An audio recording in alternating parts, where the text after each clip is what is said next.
Thank you, Laurel. Yes, this has been a real journey in more ways than one.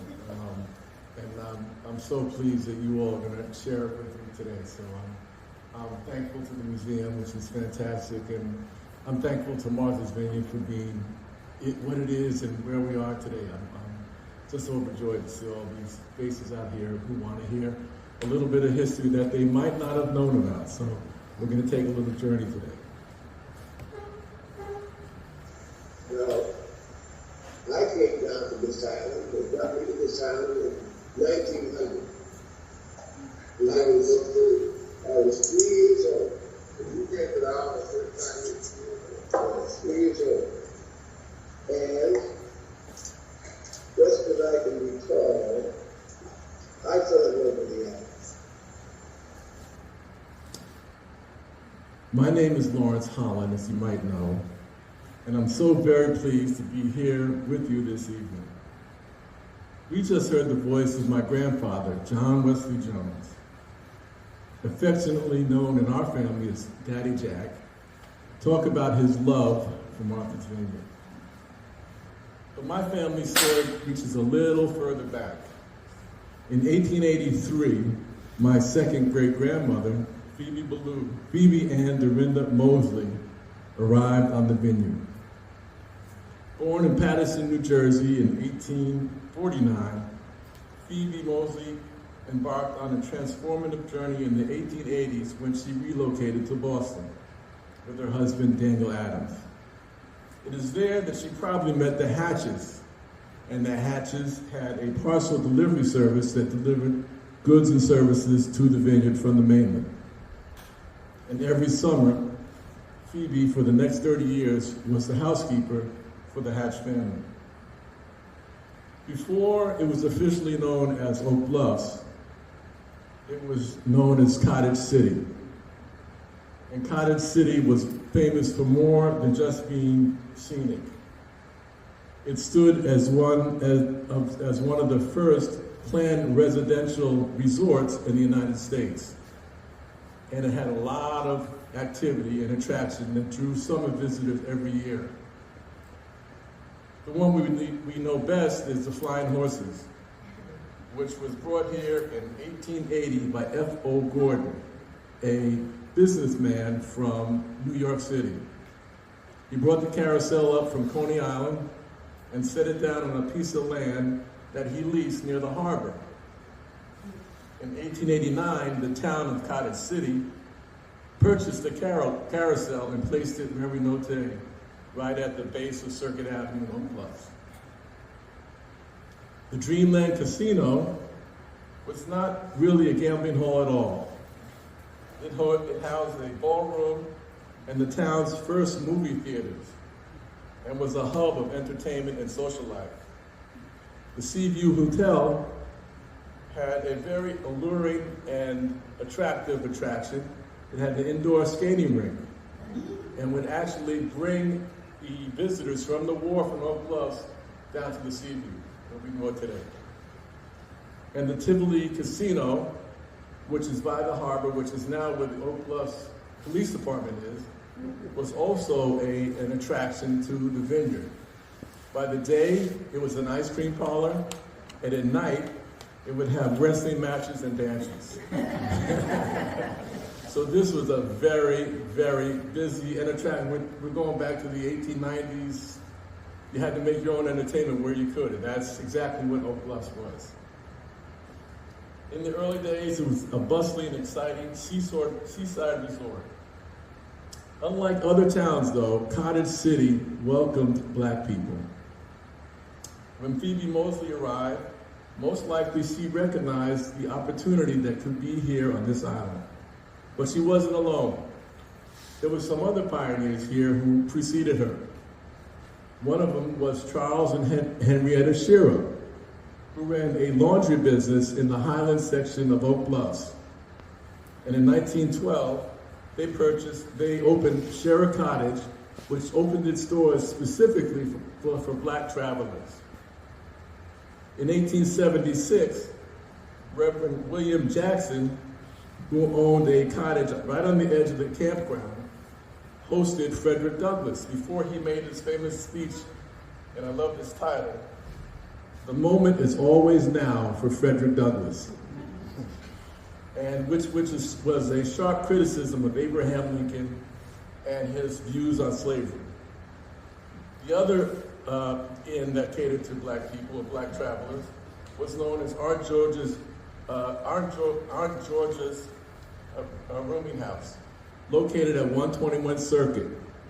They converted their house to be an inn, and it also welcomed black travelers, one of the two. So there was Cherish Cottage and the Aunt George's house, and it's still there today. If you go down Circuit at the top of the hill and look on the right-hand side, this is Aunt George's house, and it still has Tivoli Inn right on the corner, so it's still there.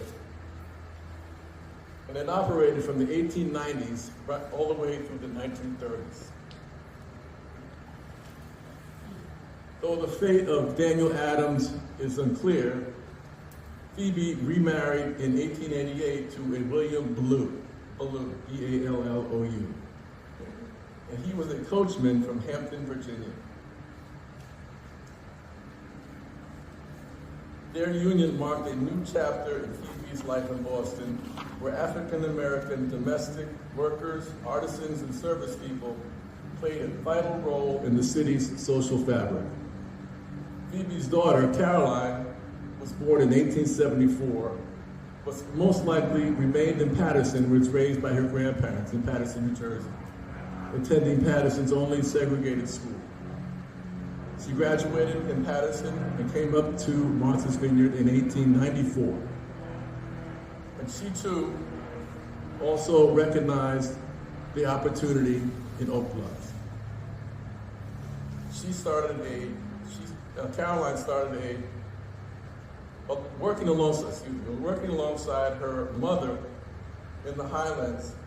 She built a business as a hairdresser, hat maker, and cosmetologist, catering to the needs of well-to-do white vacationers.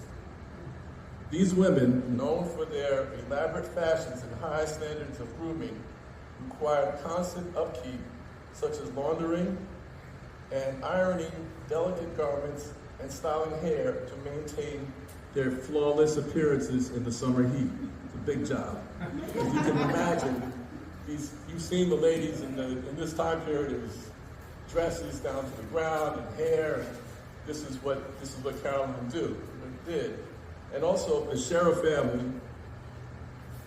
The reason why they got into the laundry business, because there was a big business in doing what Mrs. Sheriff used to do, which I found out from my wife, was to iron pleats into these dresses.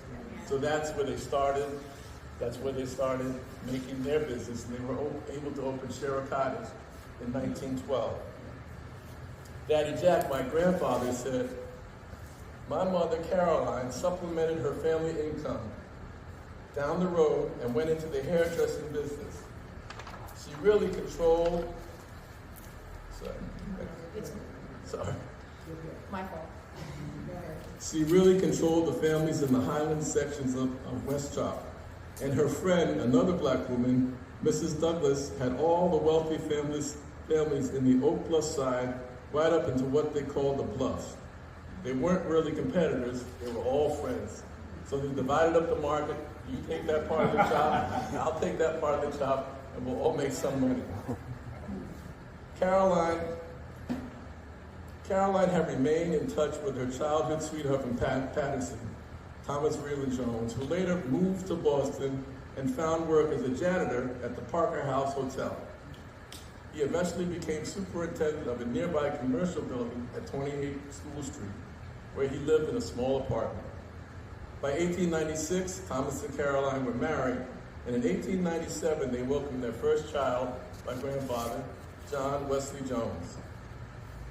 He fondly recalled his first trip to Martha's Vineyard in 1900 at the age 3 and his close relationship with his grandmother, Phoebe Ballou. My grandmother, I guess I was a sort of favorite grandson of his. She was always buying me little gifts, little toys, things like that. And then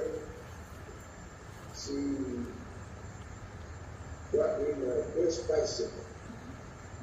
It was not new, it was second hand, but I thought the world of all of that bicycle. I would shine it up, polish it up, see if it was well greased and oiled, and that was not 5 years old. My grandfather was a character.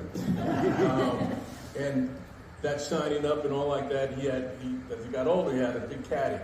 And he would be out there every Sunday just shining up that caddy. So his style never changed, always the neatest guy you could ever see, which is why we call him Daddy Jack. As a young boy, Daddy Jack would get on his bicycle and ride down to Oak Bluffs Wharf and witness the arrival of the side-wheeled steamboats, the Uncatina and the North Shore, as they glided in from Woods Hole. On days when adventure called, he'd paddle further west on New York Avenue to where the broad curve becomes East Shop Drive, so you're going down. And he watched the Island Home, which is still running around, River Queen, and the Martha's Vineyard dock with stately grace. The voyage from New York to Martha's Vineyard would take from 8 to 10 hours, but the ship that ferried these affluent New Yorkers were outfitted for luxury, signaling their social standing long before arrival. With plush lounges, dining salons, promenades, and even ballrooms, and it made the journey feel less like transit and more like a stay on a floating hotel. So these are really elaborate, for these New Yorkers to get on and come up to the Vineyard. And so there was and it's funny, when I was growing up, with New York Avenue was the main drag coming out of Oak Bluffs. I said, how come it's New York Avenue? And we're here in Massachusetts, which, there's a little rivalry between Massachusetts. But, because originally it was going down to New York Steam Wharf. So that's the trip. And if you know New York Avenue, if you're going towards Vineyard Haven, there's a big turn. So if you keep going down that hill, at the bottom of that hill, that's where the New York Steamship Wharf was. So that's how New York, that's how that makes sense. So he's watching, and as they disembarked, they were greeted by horse-drawn trolleys that took them to their cottages. These are the New Yorkers, cottages, inns, and boarding houses. This seamless transition from ship to shore was orchestrated by a mixture of black and Portuguese porters, or expressmen, as Daddy Jack would call them. The expressmen, many of them who were from New Bedford or Providence, worked seasonally on the vineyard, carried them not just luggage, but the weight of expectation. Some of these expressmen were descendants of freedmen. Other immigrants came from the Azores and Cape Verde Islands. But all were part of the quiet network that kept the vineyard humming. They lifted trunks, guided guests, and ensured that the vineyard's promise of ease began the moment one stepped off the gangplank. So they were the first introduction to the vineyard. In 1905, Carolyn Jones had her second child, Lois Mailou Jones. Both Lois and Daddy Jack maintained that she was named after Lois Kendall, a cousin of the Hatch children who Phoebe cared for. So that's how Lois came into my family.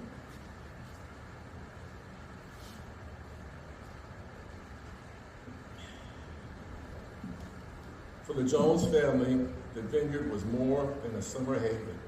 It was a living canvas of opportunity, ambition, and beauty. Hard work wasn't just expected, it was essential and purposeful. And both Phoebe and Caroline worked with unwavering commitment, setting the tone for a new era. Martha's Vineyard was in many ways a safe harbor, but it wasn't untouched by prejudice.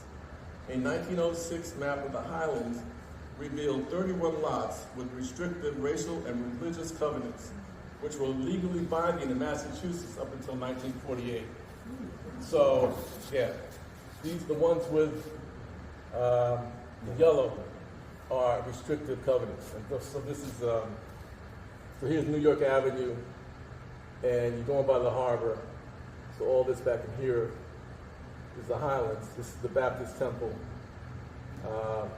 Cherish Cottage is around here. All these around here were restricted. And these were racial and religious covenants, restricted covenants. So we're part of America, so things like that are going to happen. The family embraced the vineyard fully, not only for work, but for play and creative exploration. Interestingly, Lois, who would become one of the most celebrated African-American artists of the 20th century, and her childhood friend, Dorothy West, one of the Harlem Renaissance's most distinguished writers, represented the first generation that experienced the vineyard as a true resort. And that's obviously Lois and Dorothy West. Tight friends. Lois tells the story of putting on plays on the porch of Rachel West, Dorothy West's mother's house. These performances took place at a house they rented near Reverend Oscar Denniston's house and Bradley Memorial Church on Masonic Avenue, which is near where the Black Joy Kitchen is today. They were rehearsed in the cool cellar where Isaac West, known as the Banana King of Boston, kept his fruits and vegetables. And she says, and in that cellar, there'll be watermelons, grapefruits, oranges, bananas, and all of us, our group, had access to these fruits. And we would go in and take anything we wanted. So that was our meeting place there with Rachel. And we would go in there and rehearse the plays that Dorothy and Liz White wrote. And of course, the stage was the porch of Rachel West's house, where the main presentation was Dr. Jekyll and Mr. Hyde. The Joneses' life was not all work. They also made time to enjoy the beauty of the vineyard. And this photograph shows the Jones family at Town Beach, later called Inkwell Beach, sometime around 1908. So, yeah, this is John Wesley, that's Lois, that's Thomas Wheeler Jones, his father, and that's Caroline Jones, his mother. So this is on Town Beach, Inkwell Beach. Laurence, John Wesley Jones, your grandfather. Yes. And Lois Mailou Jones, were they cousins or sisters? That's brother, sister? Younger sister. Younger sister, okay. Right. His brother and sister. The Jones life, after renting houses in various places, Phoebe was able to acquire a two-family duplex near the corner of New York Avenue and Commercial Avenue, which is now East Chop Drive. The house was next to a store called Cole's Market, which is where our market is today, right on the corner there. This was an all-purpose store that sold everything from groceries to household essentials. According to Lois, I can remember they featured hot bread rolls every morning that my grandmother, Phoebe Ballou, would bake for the clients of Cole's Market, which had to rise overnight. She would make pans of bread to be sold in the morning, so she was quite busy. On the other side of Phoebe's house was a similar two-family duplex occupied by the West family. This house was a popular spot in the Black community for games and cards.